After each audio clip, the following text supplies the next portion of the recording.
Cory, can you hear me? Mm-hmm. Very good. So I have to first welcome everyone. I think we are right at 2 o'clock, so we can get started. I should mention that there is some heavy construction going on outside of my window, and every once in a while you hear the sound of a drill. So that sound is coming from my screen. I'll only be speaking for a couple of minutes, so hopefully it'll minimize that disruption. I wanted to welcome everyone to our Wednesdays at 2 series. And before I introduce Cory Stutes, who is our speaker for this afternoon, I wanted to mention a few contextualizing points. So first, this lecture is given in conjunction with the exhibition, No Mere Button Pressers, Clarence H. White, Emma Spencer, and the Newark Camera Club. I should also mention that both this exhibition and all associated events are made possible by Denison University and by Ohio Humanities, a state affiliate of the National Endowment for the Humanities, and that any views, findings, conclusions, or recommendations expressed in this lecture or in the exhibition do not necessarily represent those of the National Endowment for the Humanities. We're obligated to say that. So unlike most exhibitions at CMA, this current exhibition is actually in 2 parts. One part is at CMA and one part is at the Works, which is in Newark. And Cory will tell us a little bit more about the Works and about the exhibition there. Unfortunately, I'm sure Cory will also mention that the Works is currently closed, but will hopefully be reopening soon.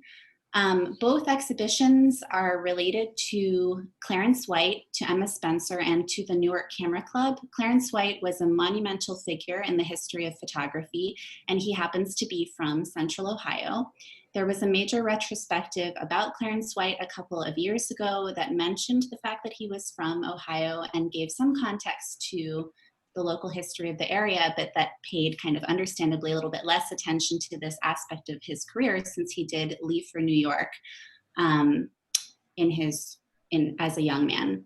And so we wanted to create a joint exhibition that would encourage people from Columbus to go to the place where Clarence White and Emma Spencer and members of the Newark Camera Club were living and working, and also to encourage people from Newark to come to Columbus.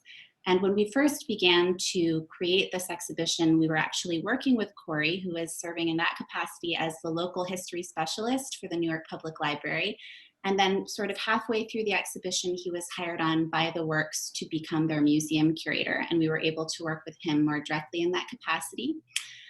Today, he's here to answer the question, was there anything in particular about Newark, Ohio at the end of the 19th century that created a particularly conducive environment for creativity and collaboration, especially around photography?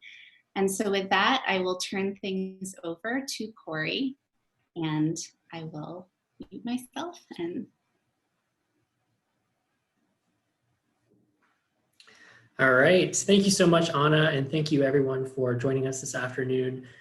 It's my honor and pleasure to present to you. As Anna said, we've been collaborating for quite a while before this show, so we've gotten to know each other really well, and it's been a pleasure collaborating with her and the team at CMA. So definitely take the opportunity, if you haven't already visited CMA, to see the installation there, as well as when the Works reopens, which we're expecting to do so in the next few weeks. Stop by and see us because it is a 2-part show, as Anna mentioned. So I'm going to go ahead and get started with my presentation. Again, my name is Cory Stutes. I am the museum curator at the Works, which is in Newark, not too far away from Columbus. It's only about a 30 to 35-minute drive, so it's an easy trip out to Newark. So we're going to be talking a little bit about Newark itself and what type of things were happening in the community around the turn of the 20th century, specifically trying to understand how could a club such as the Newark Camera Club even develop in the first place, what events and things led up to that development. So we want to try to fill you in with some historical background on Newark. I understand some of you might not be familiar with Newark, so hopefully you'll walk away from this presentation knowing a bit more about it, understanding its history, the types of events that led up to the formation of the club. So just to give you some kind of understanding of where Newark even is, if you're totally unfamiliar, Newark is located just about 30 to 35 minutes east of Columbus. So that's where we're talking about. Many people might think of Newark and think about its courthouse, the square. If you've been there, it is sort of a quaint 19th century little city all organized around this courthouse. But if we're going to be talking about the background of Newark and any sort of important event that led up to it, we really had to start quite a long time ago. Newark has been the scene of very innovative people for millennia. Newark's really well known for its series of earthworks, and this is a drawing of the Newark Earthworks system. The Great Circle Mound is still available to be visited. It still exists, as well as the Octagon Mound, which you can see in the top left corner of the picture there. However, some portions of this have been lost to time. They were destroyed in the formation of the canal or other buildings and, throughout the years, but we do still have part of this intact. This system of mounds was created by people who were members of the Hopewell culture, and they built mounds all over Licking County as well as throughout Ohio. And actually, these are up for conscription into the World Heritage List. So it's a really special honor that recognizes how important these structures are. Specifically, the Octagon Mound is aligned to astronomical events, which shows that these people were incredibly intelligent and were able to engineer very, very precise, structures out of earth. So it's very special to have this in this community, and really shows that there has been a legacy of innovation in Newark for centuries. There are also some figural mounds. This is an effigy mound that is referred to as the Alligator Mound. Whether or not it's actually an alligator is up for debate. This is located in Granville. And here you can see a map of the different Hopewell cultures that existed throughout the eastern half of the United States. The Hopewell weren't necessarily a specific tribe as we think of. They were all people that existed around a specific point in time and interacted with each other. We do know that they traded with each other and came to specific points. And very likely, the people who were a part of the Hopewell culture would have known about Newark. It's believed that the mound system was part of a very sacred, possibly thought of as some sort of a religious center or otherwise sacred area. Things have been discovered that do not originate from this part of the country. Mica, types of obsidian, things like that. In addition, flint from this area has been found as far away as the Rockies. So we know that there was interaction very, very early on with people spread across the continent. Nearby to Newark is an area called Flint Ridge, and that is an ancient flint mine, a vein of flint, and there are hundreds of flint pits that have been mined for 12 to 14,000 years. So there was a lot of activity, a lot of industry going on in this area for literally thousands of years. And just shows that the people that have lived in this area have been on the forefront of innovation and creativity. So if we jump ahead several centuries to the development of Newark, European people started to come into the area as early as the 1750s. We have records of Europeans in Licking County. As far as coming to live permanently, it was much later, in the 1790s. By 1802, Newark was developed and officially founded as a city. So this is a map of early Newark based off of a firsthand account written in a book called A Pen Picture of Newark as it appeared in 1818 by someone whose family came to Newark early on. So it was a firsthand account of how the village looked, what was happening, who lived there, that kind of thing. This map was drawn, stated there in 1941. But this gives an idea. It was a very basic sort of frontier town, not unlike many others that were throughout Ohio at the time. However, even though Newark was in many ways just a very typical town, there were several things that set it apart. There were a lot of firsts that happened in Newark. And I think a lot of that had to do with its geographical location, pretty central in the center of Ohio, and Later, as Columbus started to grow, Newark's proximity to Columbus was very beneficial to it as well. But there were several things that aided Newark's development. Early on, the National Road came through Licking County. Unfortunately, it missed Newark. As you can see on this map, Newark is marked with the star, and in the bottom of the map, that red line is the National Road. The National Road came into Ohio in 1825 into St. Clairsville. But in that same year, something else very important happened, and that was the groundbreaking for the Ohio and Erie Canal. This map shows the two different canal systems, main canal systems that we had through Ohio, the Ohio and Erie and the Miami and Erie. The Ohio and Erie Canal ran through Newark, and in fact, ground was broken for the canal on July 4th of 1825, just outside of Newark. Now it's located in present-day Heath, but the groundbreaking site is about 4 miles away from downtown Newark. And it was a very important event that happened. The mayor of Ohio, as well as the mayor of New York, were both present for the event, and it signaled an entirely new era, not just for Newark, but for Ohio and for industry in the United States, industry and shipping and transportation. Here's a picture of the canal in Newark. It really helped Newark to develop faster and above and beyond some of its other nearby locations. Because Newark was so accessible by the canal, that allowed industry to flourish. Suddenly, manufacturers could start to appear because they could get their resources in on the canal. They could ship things away on the canal. Before that, Newark was entirely agrarian and even continued to be so, but this helped farmers to get things that they needed or ship their products off. Manufacturers could get things. So the canal was incredibly important for the growth of Newark in the mid-19th century.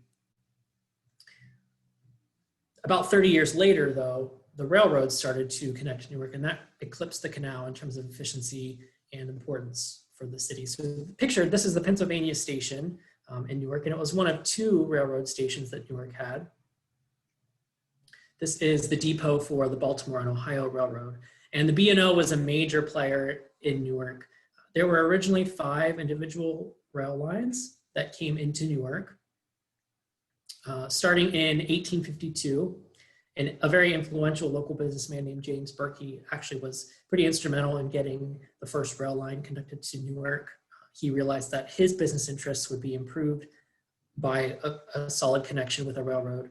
So over that decade, several individuals and other companies lobbied and eventually paid for rail line connections to Newark.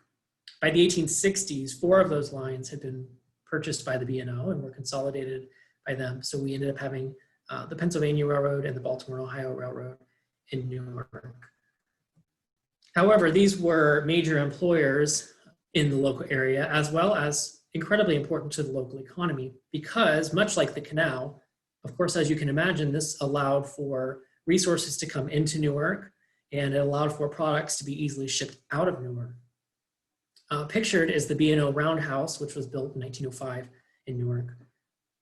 You can see this is a pretty large rail yard and is indicative of just one of several locations throughout Newark of really intense rail activity. A little bit later, in the 1890s, another pretty innovative thing happened in Newark, and that was the establishment of the electric rail system. Commonly, we hear of the interurban, and in fact, the very first interurban connection between 2 places in the United States was between Newark and Granville. And before that, the interurban system, or the electric, they called them the electric roads, had been pioneered sort of on a trial run in Newark in 1891. And then that final connection between Newark and Granville was in 1893. In fact, the man who founded the Scheidler Machine Works, which is the factory that the works, the museum that I work at, we're located in the former Scheidler Machine Works. The man who founded that was named Reinhard Scheidler, and he was a member of the board of directors. And during the expansion and the initial establishment of the Newark Granville Electric Road, he was actually the president of the board of directors. So the works has a very special connection to the interurban system and transportation history in general. So we like to point that out. As you can see from this map, having a connection to the interurban system was incredibly beneficial because although it wasn't for freight and shipping, it was a commuter rail line. So that meant that people could suddenly go to Columbus, go to Zanesville, go to other cities on this line much easier than before. And it was incredibly beneficial for Newark to be connected to that line. Here you can see one of the interurbans. They were individually propelled electric cars, not really trains. They weren't connected to each other. They were individually propelled. They could go on their own. So they were really a special thing and pretty important that it started to happen in Newark, this connection of two cities together by an interurban system. Of course, that expanded throughout the country and I think throughout the world, but Newark is closely tied to its beginning. So as we look at people coming in to Newark throughout the 19th century, you can really see a steady rise, especially if we look in the period between 1880 to 1900, there was almost a 200% increase in population. And a lot of this has to do with what was happening with the city, its growth. I think because of the increased transportation that was available through the railroads, through the interurban, and even through the canal before that, manufacturers and other businesses were able to spring up pretty rapidly.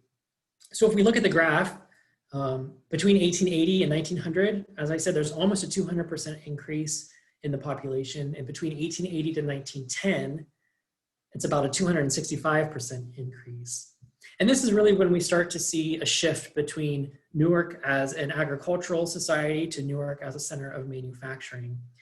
Because of its location so central in Ohio and being close to Columbus, as well as being pretty much in between Lake Erie and the Ohio River, Newark was really well positioned to be a center of manufacturing.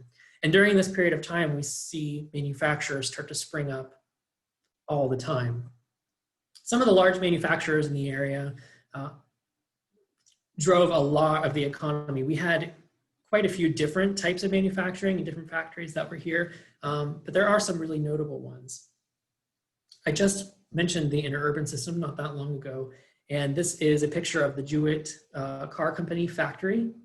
The Jewett Company was actually founded in Jewett, Ohio, but relocated to Newark in 1900 thanks to the work by the Newark Board of Trade. And the Newark Board of Trade was responsible for a lot of the increase in local manufacturing that we see during this time in Newark. They had been established in the 1890s, and their express purpose was to attract manufacturers and attract business to Newark and retain them. So they had learned about the Jewett Car Company, offered them a site for a factory, offered them land and money to come to Newark. So that's what happened. The Jewett Car Company relocated to Newark and manufactured streetcars and interurban cars that were used locally, but were used all over the country. In fact, there are still, I believe, 2 Jewett cars that are in service in San Francisco as part of their city rail system. We've actually got a restored Jewett car at the works that whenever you visit, you can go inside and see, and it's really a neat thing to see. That one was in service up near Lake Erie. The Jewett Car Company really wasn't in operation for that long. When World War I came around, the company went into receivership and actually ended up closing down. But during that time, they were very productive and were a major part of the local economy. Another large manufacturer that sprung up around this time was the Worley Stove Factory. This company went through several different names and several different iterations over its life, but it was founded in the 1880s. And as you can see on this postcard, it says the largest stove foundry in the world. By 1905, the factory was producing over 600 stoves a day and was considered the largest stove manufacturer in the world. This was a really important part of Newark. A lot of families can find a connection to the stove factory. My own family, in fact, I had family members that worked out Worley and probably came to Newark because of that. And it was just a major part of the economy throughout most of the 20th century. They had their beginning in this time when we see that very rapid growth of industry and manufacturing, but the factory was actually in operation until the 1970s. Another major factory in Newark was the American Bottle Company. It had been originally the Star Glass Company, the Newark Star Glass Company. It was bought by a man named Edward Hamlin Everett, and he renamed it to the E.H. Everett Glass Company in the 1880s. Eventually, he was able to strike natural gas, and that was one of the area's benefits, was that it was rich in natural resources, silica, sand, and natural gas. And so glass making was a natural industry to take place here. Everett was a really keen businessman, and because of his discoveries of natural gas, as well as some other things that he did, he had his own silica mines, he had his own orchards for trees, and he really built sort of a mini city on this site. So it was a self-serving area. They had brick manufacturing there for their own construction, things that they needed. American Bottle Company became a force in not just industry in Newark, but in American manufacturing. Everett started to buy up other glass plants throughout the Midwest and eventually created an empire. He was associated with Anheuser-Busch and had holdings across the board, and eventually became one of the United States' most powerful businessmen. He built a home in Washington, D.C., which eventually became the Turkish embassy. He built a home in Bennington, Vermont, which I think is now the University of Southern Vermont. He also owned a castle in Europe, so he was a pretty heavy hitter. Locally, he was very important, as you can imagine, employing hundreds and hundreds of people. I think his site in Newark employed 895 people at its peak. And the output of bottles was really, really high. And he was incredibly important to the region, to Newark itself, and really helped to boost the economy. Another big name that you might have heard of is Heisey Glass. Yet again, glass making, important in the area. Heisey, founded in the 1890s, was another huge factory, very important manufacturer, and again, contributed to Newark's economy. So all of these things, all of these manufacturers, these are just a small portion of the manufacturers in Newark, but the point of bringing all of this up is to show that Newark, in the end of the 19th century, had totally made a shift from being an agricultural society to being an industrial society. And of course, that was happening throughout the United States. It was happening throughout the world in many places. We see that reflected. But Newark was especially well situated for this, and it had a really great impact on the local economy. And because of that, it had an impact on the quality of life in Newark, the types of jobs that people did, and the types of things that they could do to spend their time. We see a lot of Newark's neighborhoods be developed during this time between the 1880s and the 1890s. And it was a time of extreme growth and transformation for the city. So if we take a look at some of these photos, this is a photo by T.M. Edmiston, who was a member of the Newark Camera Club. And quite a lot of his photos focus on scenes around downtown Newark. And his photography is very reflective of the community at that point in time. So we can get a glimpse of what it looked like through his lens, literally and figuratively. So this is a picture of the Square of Newark, and you can see, even off in the distance, there are houses pretty much as far as you can see. A lot of those houses that we can see would have been built in this time, in the 1880s and the 1890s. As we'll see shortly, in the 1870s, Newark was still pretty much a small community surrounded by farmland. So it really saw a huge, huge boom at the end of the 19th century. Here's another picture by T.M. Edmiston. This is on the north side of the square. And here's a picture by Clarence White. This is entitled Telegraph Poles.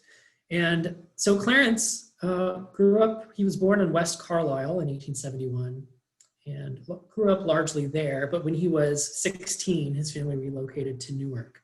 And this would have been a scene that was very, very familiar to Clarence White. His father came to work at a wholesale grocer, wholesale dry goods store called Fleek and Neal. At that point in time, that business had been around for about 50 years. And actually it operated until the 1950s, and it was one of Newark's longest running businesses at the time that it closed. It had been founded by John Fleek, and he had several business partners, so it had changed names a few times, Fleek and Sherwood, Fleek and Neal, eventually Fleek and Sons. But this picture is taken probably from inside Fleek and Neal, from the vantage point. And it is, you can see the canal going through in the corner of a building. To give a different perspective, this photo was not taken by Clarence White, but we can see the building more clearly. If you've been to Newark, the canal runs just south of the square, or ran just south of the square. It was later filled in the 20th century, but it ran behind the buildings that are on the south side of the square. So we can see it here. I think Fleek and Sons actually did occupy this building pretty early, and then they had moved across the street. I found some newspaper articles that mentioned that it had moved to the west side of the street, across the street. But for most of its time, it was located across the street. Unfortunately, I don't have a good picture of it, or a picture of it really at all. But we have these pictures from the vantage point that Clarence White took photographs from. Here's a picture of it today. Building is still there, at least the one that's in that picture. Just to note, unfortunately, the buildings that Fleek and Sons would have been located in are no longer around. So we can't see those, but we can still visit the buildings that Clarence White photographed, which is pretty interesting. So Clarence's father came to work at the store, Fleek and Neal, and eventually Clarence worked there as well as a bookkeeper. And this gave him an opportunity to make some money and start a career. It wasn't a super high paying job. He wasn't, he was still young though, but it gave him a start to his career in terms of outside of photography. However, that business is very closely related to the growth of Newark though, and Clarence's story is not very different from a lot of people throughout Newark. A lot of these businesses, whether they were manufacturers or wholesalers or retailers, were almost springing up every day in Newark. And so there was a lot of opportunity for work and a lot of opportunity because of that for leisure as well. So one of the things that Newark is really famous for, this is not connected to Clarence White, but something happened several years later about a raid on saloons. But the sheer number of saloons that were in Newark tells you something about the economy. It was a prosperous economy. People had money to spend to go out, and they had plenty of time for recreation, if we even just use that as an indicator. So Newark was a great place to work and play during that time. So we start to see quite a few neighborhoods pop up, as I said, and some very large homes pop up as well. These three houses, I call them the Big Three, and they're located on a street called Hudson Avenue in Newark. The home that's actually in the middle is the Fleek Mansion. So I mentioned Clarence White's father and Clarence White worked at Fleek and Sons. That house was built by Henry Sherwood Fleek, who was the son of John Fleek, who was the founder. After John's death, he died at a fairly young age. Henry Sherwood Fleek took over the business, and he built that house in 1898, I believe. But on either side of it were other important businessmen. On the left, you can see the home of Harry Swisher. He and his brother John owned the Swisher Cigar Company. So if anyone's ever heard of Swisher Sweets cigars, they're still around. Now they're produced in Jacksonville, Florida, but that company had its start in Newark and was located in Newark until the 1920s. On the other side, the home on the right and closest in the foreground was the home of the Miller family. And William Charles Miller owned department stores. He started as a dry goods store, but eventually owned a really large department store in Newark. So these were affluent business families, and where they lived was a really well-known affluent neighborhood. So this is a better picture of the Fleek home. It still exists, very beautiful home. And here's a picture of the Miller family home. Now, the Miller family home is a nice connection to our gallery show because we have a collection of photos in the gallery at the Works that are of the Miller family that were taken by Clarence White throughout the first decade of the 20th century. So this picture is John Fleek Miller, who was the Miller family's son. John ended up becoming a doctor. And these are two of the daughters, Martha Grace and Virginia Miller, all taken by Clarence White. The collection of portraits of this family that we have in our show are really wonderful because they certainly would have been commissioned portraits most likely, but they're so indicative of Clarence White's style. And I really love that they capture the personality of the children and kind of catch them in situ doing whatever they might have been doing otherwise if they weren't being photographed. So they're really, really wonderful pictures showing a very prominent family in Newark at the time.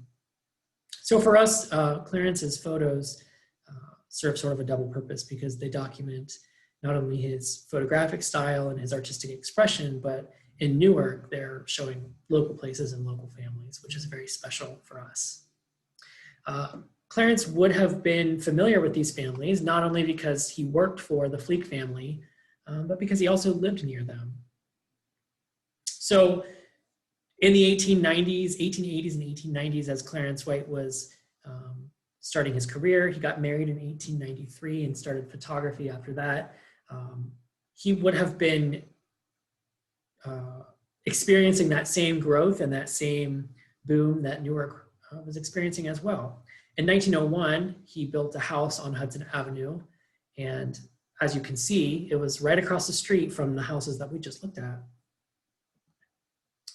The photo on the left is actually Clarence White's home. The house in the middle, right next to Clarence White's house, was the home of E. Wilson Heisey, who was the son of the founder of the Heisey Company, and Wilson Heisey eventually became the president of Heisey. So Clarence White was living amongst a lot of these very important individuals in Newark. As you can see, his home was actually designed by Frank Packard, who was a prominent Ohio architect. He designed the Miller House that we just looked at. There's a huge list of well-known buildings throughout Ohio that Frank Packard designed. This neighborhood, though, is reflective of this time of Newark because it was actually, in many ways, a housing development. This is a picture of what would end up being the home of William Worley, who was connected to the Worley family. But this was a developed house. So this housing development, a man named Warren Wyant bought up many lots in Newark along this street and just built houses on them, not necessarily for any families in mind, but he knew if you build it, they will come, and they did. And so he took advantage of this developing time in Newark's economy and its business landscape, and built lots of really wonderful houses on Hudson Avenue and filled out the neighborhood. This area, we can see, this is a map from 1870, and I have highlighted some streets in color. So the blue is the street that we've been talking about, Hudson Avenue. The yellow is sort of the edge of downtown Newark. And then the red box is a property line of a house that had been on Hudson. That was sort of the end of the road. So to give you some perspective, the stars, the green star is Clarence White's house. The purple star is the Fleek family house, and the orange star is the Miller house. So those were all built around 1900, and we can see how much just in 20 years, between 1870 to 1900, that road had expanded. Of course, this is a map from today. I couldn't find a really great map to demonstrate this that was relative to the time. But this area was all largely developed during the 1880s and 1890s and into the 20th century. Again, just for reference, the red box is in the same location as that property that was in the last map, just so you can see how much further that expanded. Newark was a booming time around that area. This is a photo taken of Clarence White's family in that house, and he took a few photos in this dining room. Gives a really wonderful picture of family life at that time, but also you can see they were living a really nice life. They had a high quality of life, and his house was well laid out and well designed, and Clarence White had been really successful. Some of that success was certainly from his photographic pursuits as he was getting more and more recognized as a photographer, as he was exhibiting around the country in shows.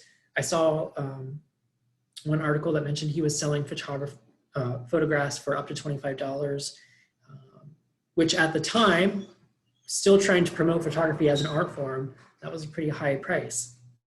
So he was certainly successful in that regard, but his business pursuits were also successful. He did still continue to work as an accountant and as a bookkeeper before he eventually left Newark. So he was benefiting off of this time in Newark as well. In 1898, the Newark Camera Club was officially established in February of that year. And this is an invitation to one of their shows. Could have been one of their first shows. I'm not sure exactly when they started exhibiting, but this is certainly only a few months after the club had been established. In the home of Emma Spencer, who was one of the club's more prominent members. Emma herself was a very well-connected member of Newark society. She was a member of a club called the Monday Talks, which was a club for women, and they would get together on Mondays and talk about different topics. And a lot of the women in that club were the wives of many of these prominent businessmen. So it really was, and still in many ways continues to be today, a list of prominent people in the community, sort of a who's who in Newark. So Emma was a member of that club, and that gave her access to a lot of Newark's prominent families, and she had a lot of connections that way. Some of the other names on the list, if you look at the list of members, are other important names you might recognize. I mentioned Worley quite a few times. You can see Mr. E.J. Worley. Now, just to note, we haven't actually been able to place E.J. within the Worley family. We assume he has to be connected to the family of the Worley Stove Company because that's not a common name, and we really don't see it anywhere else outside of that family locally. We just don't know who his parents were. Other important names in the community, T.M. Edmiston. He was a well-known business owner. He owned a bookstore. He actually provided frames for Clarence White. He was a member of the board of directors of a local bank. He was one of the inaugural members of the Newark Rotary. He was involved with a local church. So he was a very well-connected community member. Walter Metz was another inaugural member of the Newark Rotary. His father, Charles Walter Metz, was a president of a local bank. Several of the other names, Emmett Bauer was a president of a bank. So you had members of the Camera Club who were affluent and who were well-connected and connected to business and industry. But then we also had members of the Camera Club who weren't. Chalmers Pancoast was only 18 at the time that the club was established. Daisy Cherry was fairly young. Emma Spencer was really pretty young too. So it was a good mix of people who had established careers, people who were more affluent, and people who weren't. And I think that's important to point out because it shows that those people who didn't come from affluent families, who weren't presidents of banks, still had access to camera equipment, still had access to all of the chemicals, and it was a pretty expensive hobby at the time. And so they had access to that. That access became a lot easier because of Kodak. Kodak cameras came out, and suddenly you could take 20 pictures and send your camera off and have them developed for you. But early on, we know that Chalmers Pancoast had his own little dark room in his room. We have a picture of that on display at the works. And Clarence White, we know, was using dry plate camera and So they were investing their time in this, and the fact that they were able to do that shows that people in Newark had a comfortable enough life to be able to do things like this. This is a photo of Clarence White's photos on exhibition at the YMCA in Newark. This is from a Newark Camera Club show. They had several exhibitions at the YMCA in Newark, as well as in other places around the country, not just in Newark. Clarence, though, was clearly the star of the show, and there is a catalog or a program from one of the shows that survives, and the number of photos that he had on exhibition compared to everyone else was quite a few. So he clearly was the one to see, and even other Camera Club members recognized that. Emma Spencer recognized that. She called him a genius and said that he was definitely the premier aspect of their shows. So we can see some of this. One of the things I think is very interesting is that we can actually zoom in on this photo and recognize some of the pieces that are on exhibit here. And some of those same photos are on exhibit both at CMA and at the Works. So it's very interesting to see that. And this is the building that they were in. Again, this was a building that was built in the 1890s, sort of Newark's golden age. And it's still there if you'd like to stop by and see it in Newark. Not a YMCA anymore, but the building is still there. Looking back at Newark, again, this is a photo by T.M. Edmiston. This is a picture of the Newark Trust building. This is actually, or the tall building I should specify is the Newark Trust building. Of course, there are several other buildings in the picture. The Newark Trust was the bank who Walter Metz's father was the president of. So that's yet another connection to the club. Again, as you can tell, that's a brand new building that was built during this time. 1906 is a little bit later than the establishment of the club, but it really speaks to the economic development of the community. Later, newer buildings were built. Another tall building was built next to that. And this really was a time of rapid change in Newark. A lot of that has to do with its transition into an industrial center, the wealth that was brought into the community thanks to these large manufacturers, and just the economic prosperity that came along with that because of all of its connections and because of everything that was going on in Newark. So I just want to thank everyone for listening to me talk about Newark. Again, I want to extend the invitation to you to come and see the works. As I said, we are currently shut down because of coronavirus, but we are planning to reopen within the next few weeks to a month, trying to get everything prepared for that.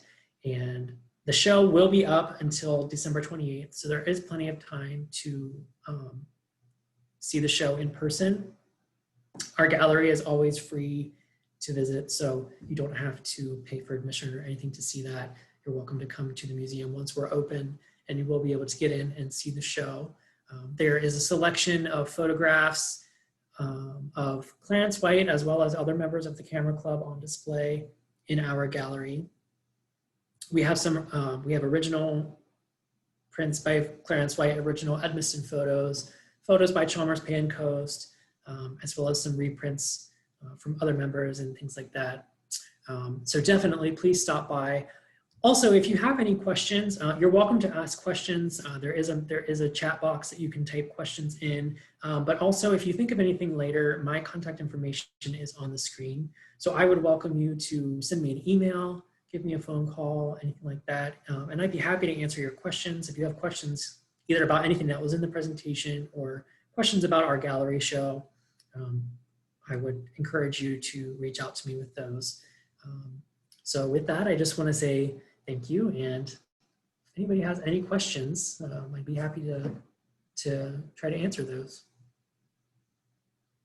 If you do have questions for Cory, you can put them into the chat and it will go to all panelists.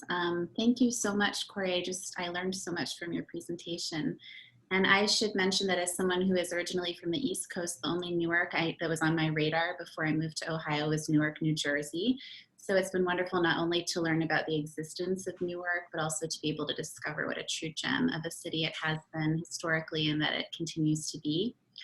One of the things that was so wonderful about working on this exhibition with Cory was to think about what our individual institutions do particularly well.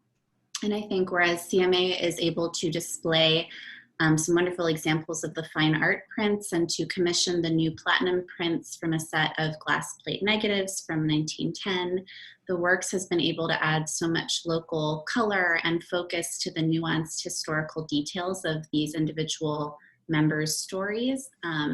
And so related to that, I wanted to mention that via our chat function today, I found out that we have in our audience today Robert Burnett, who is a descendant of Daisy Cherry. So elements of these individual stories keep unfolding. And I also wanted to mention two related events. First, this fall, I'll be leading a coffee with the curator about CMA's portion of the exhibition. So please stay tuned for information about this.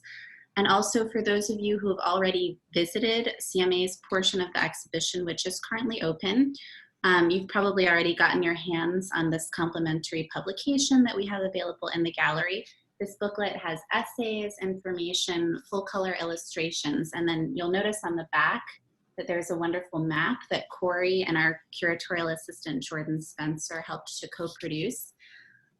Given the fact that these exhibitions were slated to open in the summertime, our initial hope had actually been that we'd be able to lead a physical walking tour of some of the sites that Cory mentioned in his presentation today. But because of the pandemic, this is clearly not possible. But Cory will be leading, as I think he mentioned, a virtual walking tour of these sites this coming Thursday, August 27th from 6:30 to 7:30. And all of you should have just received a link to that event. And this program is free for both members and non-members. And I sent, did this go through? A link to the Works' page through the chat function. So please, if you have any questions, you can send them to either Cory or I through the chat, or to, I think you can send them to the entire group as well. And looks like we do have some questions, Anna. Do we have time to answer a couple?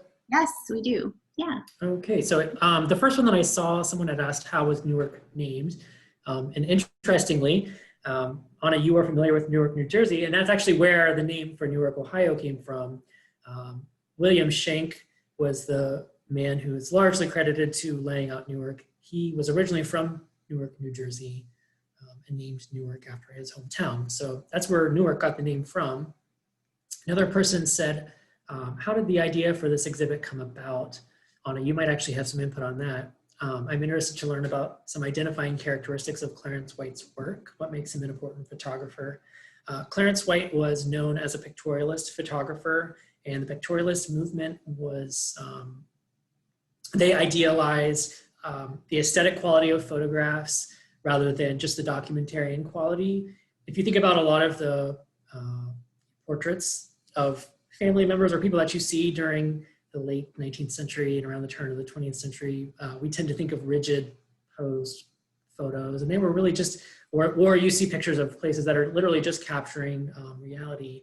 But pictorialist photographers, and Clarence White namely, viewed this as an artistic expression and an ability to find merit in the photographer's artistic perspective. So he utilized light, composition in really creative ways, and in ways that were pretty groundbreaking for the time. He didn't have that formal training or that formal sense of rigidity that was keeping him to one specific photographic practice. So he was able to really let his creativity flow. He eventually connected with other prominent photographers in the United States, namely Alfred Stieglitz, and helped to promote the photo secession movement, which promoted this idea, saw art as or photography as an art form. And really Clarence White is important because of that, but also because of the many people that he influenced. He started a photography school that had a major impact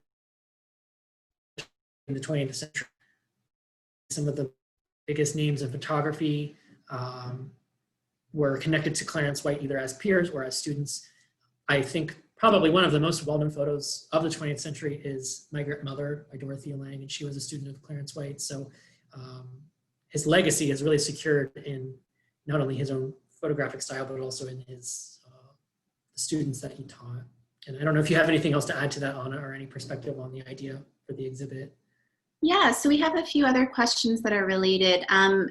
So I'm actually a history of photo specialist, so this was a really wonderful exhibition to work on because somebody asked about the cameras and the different processes.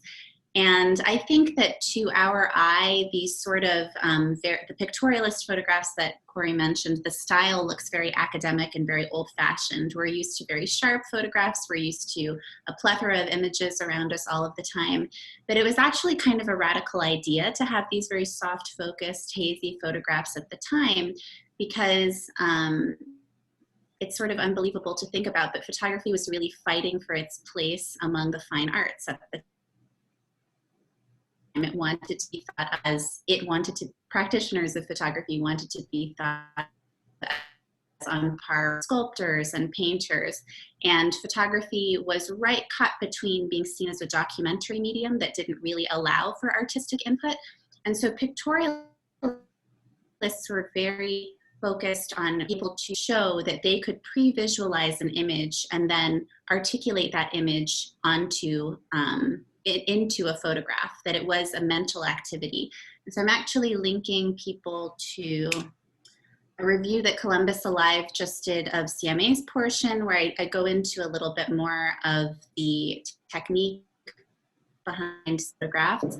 But the title of the exhibition, No Mere Button Pressers, also the fact that at the end of the 19th century, Kodak had just burst onto the scene, and Kodak, it's really difficult to overemphasize how much Kodak changed the consumer market for photography. So in 1888, they introduced their first string set camera, and Clarence White would have had the option to purchase a Kodak. And so Kodak's famous slogan was, "You press the button, we do the rest."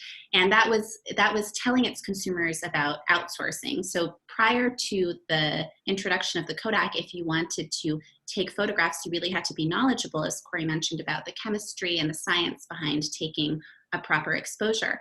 And with Kodak, you could take this box, you could take the lens cap off, or some people forgot to take the lens cap off, and then you could take 100 exposures, you could send the entire box to Rochester, and then you would receive your prints in the mail.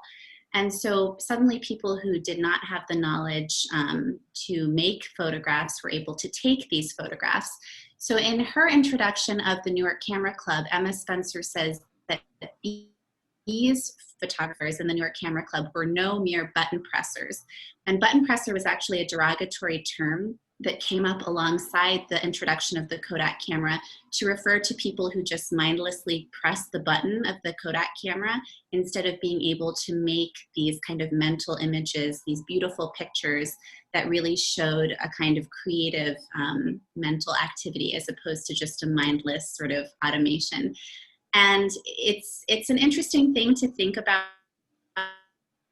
and I'm sure, Cory, this I know that this crossed your mind too from the exhibition, in today's day and age, because now we have this completely new, we're in the midst, maybe fully in the midst of this new transformation into digital, where not only do we have button pressers, but we have compulsive button pressing, and we have people who take thousands of pictures a day. And one thing that we mentioned in the exhibition is a student of Clarence White's mentioned that White had told him that he could only afford a couple of negatives a week. His day job at Fleek and Neal, dreaming about the 2 photographs he would be able to afford to take on the weekends. And that kind of scarcity of materials and resources is just something that's really difficult, I think, for a lot of amateur photographers today to even imagine. So.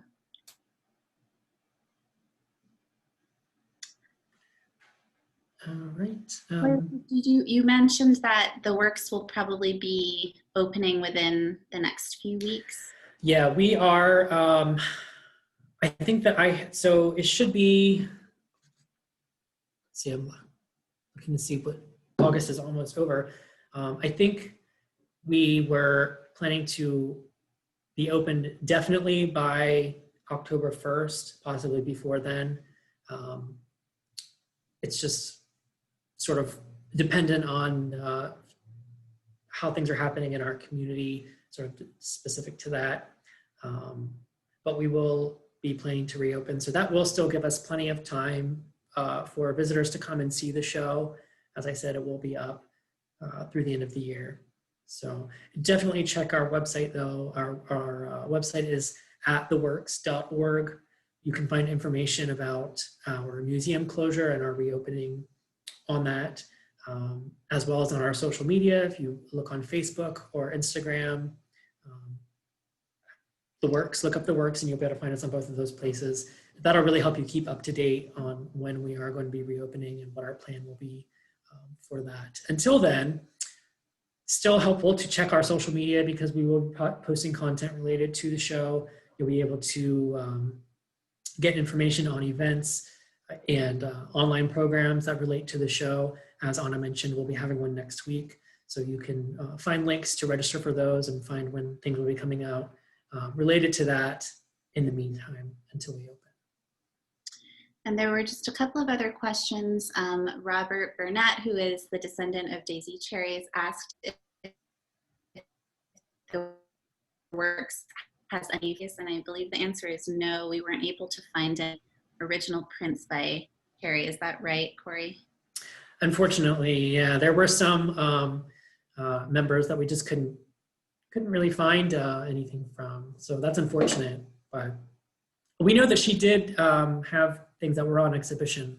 We just don't have them. And Eileen Hammer has asked, did the club have any other functions besides exhibitions such as education, training, or sharing of technical resources? That's a wonderful question. And I think the answer to all of those is yes. You know, the club really functioned to be a sort of support system. It was, and maybe Cory, you could speak a little bit about the presence of professional photographers at the time that the club was active, but my understanding is that Clarence White was entirely self-taught and maybe self-taught through photographic trade publication and through possibly conversations with local professional photographers. So the club would have really served as a hub for a lot of these budding amateur photographers to learn tools of the trade, possibly to share resources, but definitely to share knowledge and enthusiasm. And Cory, do you have anything to add? Yeah, there were certainly quite a few other photographers in New York at the time. Photography studios that were all around the square. You really can't, it's hard to find a photo of downtown Newark without seeing photo gallery or photo studio or something on one of the buildings. They were all over the place. And so certainly Clarence would have been familiar with who those photographers were, most likely, because he was working in very close proximity to them. So it is possible that he could have reached out to them for help or something. But as you said, Anna, we do have evidence that he was subscribing to photography industry publications and things like that. So as far as the camera club helping each other, I think really, I had mentioned that Emma Spencer was a member of the Monday Talks, which is still actually active. And it was a really early, in terms of women's clubs, a pretty early and as a very long survivor. That was a very structured club, and Emma was a member of the leadership of the club for quite a while. And so I think, and this is all just completely, I don't have anything to base this off of other than maybe my own assumptions. But I would like to think that that format in some way inspired Emma Spencer's involvement in the camera club, because sort of that idea of helping each other either with critiques of photography or advice, or, I don't know if they shared resources. I don't know if we have that type of evidence or not, but I would like to think that some of that maybe came from her experiences in the Monday Talks. Of course, that's a complete assumption. But I do think that they served in those other capacities as well. Well, thank you so much. I think we've reached the cutoff point. But just to hit on two more questions really quickly. There is some information about process in the show, but there are no cameras actually part of the show. And Cory's walking tour that is being produced through the works is virtual. So Cory will not actually be walking through Newark. He will be leading a virtual walking tour through Newark. But for those of you who are interested in the history of Newark or interested in the show, that'll be a wonderful way to receive that kind of guided experience without having to leave your home. So thank you again for you coming to us today. And thanks to all of you for joining us as well.